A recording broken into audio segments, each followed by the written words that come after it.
حضرت بایزید بستامی کہتے کہ میں نے اپنی ماں کے آگے ہاتھ جوڑے، میں نے کہا امی تجھے راضی کروں یا رب کو راضی کروں؟ تو اپنے حق مجھے معاف کر دے، اللہ کو میں راضی کر لیتا ہوں۔ ماں نے کہا جاؤ پتر میں اجازت دیتی ہوں۔ گئے جنگلوں میں، ذکر و فکر میں لگے رہے، تنہائی میں اس کو یاد کرتے رہے، دن رات ذکر کے چراغ روشن رکھے۔ 12 سال گزر گئے حق کی تلاش میں۔ ایک دن واپس بستام کے قریب سے گزر رہے تھے، خیال آیا چلتے چلتے ماں کو سلام کر جاؤں۔ دروازے کو دستک دینے لگے تو اس خیال نے ہاتھ روک لیا کہ ساری زندگی ماں کو سکھ تو دیا کوئی نہیں، اب دکھ بھی کیوں دینے لگے؟ رات کا ایک پہر بیت گیا ہے، سردیوں کی لمبی رات ہے، ماں بستر میں لیٹی ہوگی، تیرے لیے اٹھے گی، دروازہ کھولے گی۔ دروازے کے ساتھ ہی لگ کے بیٹھ گئے اور ساری رات کاٹ دی، اس خیال سے کہ ماں کو تکلیف نہ ہو۔ جب سحری کا وقت ہوا تو اندر سے جو نالی آتی تھی اس نالی سے پانی آیا، سمجھ گئے میری ماں تہجد کے لیے اٹھی ہے اور وضو کا پانی ہے، تو فوراً دروازے پہ دستک دی۔ اندر سے آواز آئی بیٹا بایزید میں ابھی آئی۔ مائیں بیٹوں کے دستک کے انداز سے جان لیتی ہیں یہ کس بیٹے کے ہاتھوں کا لمس ہے۔ 12 سال کے بعد آئے، دستک دی، کہا بیٹا بایزید میں ابھی آئی۔ ماں کی تو نگاہیں ہی دروازے پہ رہتی ہیں۔ اللہ اکبر۔ کہتے ہیں کہ ماں نے دروازہ کھولا، 12 سال جنگلوں کی خاک چھانتے بیت گئی تھی، پراگندہ صورت، بکھرے ہوئے بال، پھٹے ہوئے کپڑے۔ میری ماں کی جب نگاہ میرے پہ پڑی تو اس کی چشمان سے موٹے موٹے آنسو ٹپکنے لگے، اور اس نے ایسے ہاتھ پھیلا کے کہا مالک میرا بیٹا بایزید تیری طلب میں نکلا تھا، تو نے ابھی تک اسے اپنا قرب نہیں دیا؟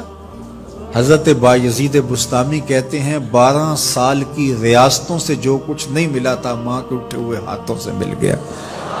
میں نے کہا مالک میں تجھے کہاں ڈھونڈ رہا ہوں، تو کہاں موجود ہے؟ تو ماں باپ کی رضا اللہ کی رضا کا دروازہ کھولتی ہے۔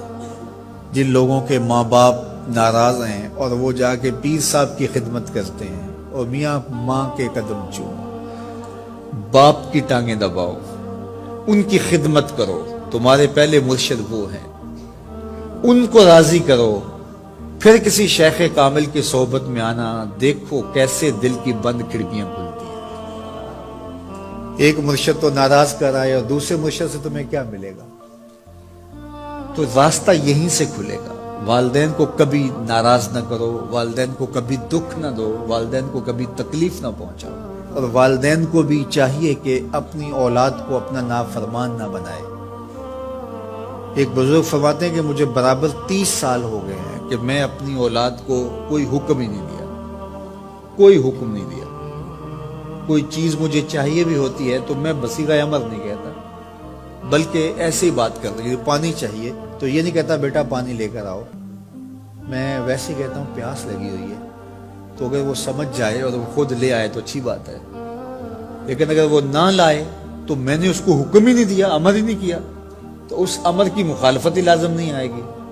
تو کہا 30 سال برابر گزر گئے ہیں، میں نے اپنی اولاد کو حکم نہیں دیا کہ کہیں وہ میری نافرمان نہ ہو جائے، کیونکہ اگر وہ نافرمان ہو گئی پلے کچھ نہیں رہے گا۔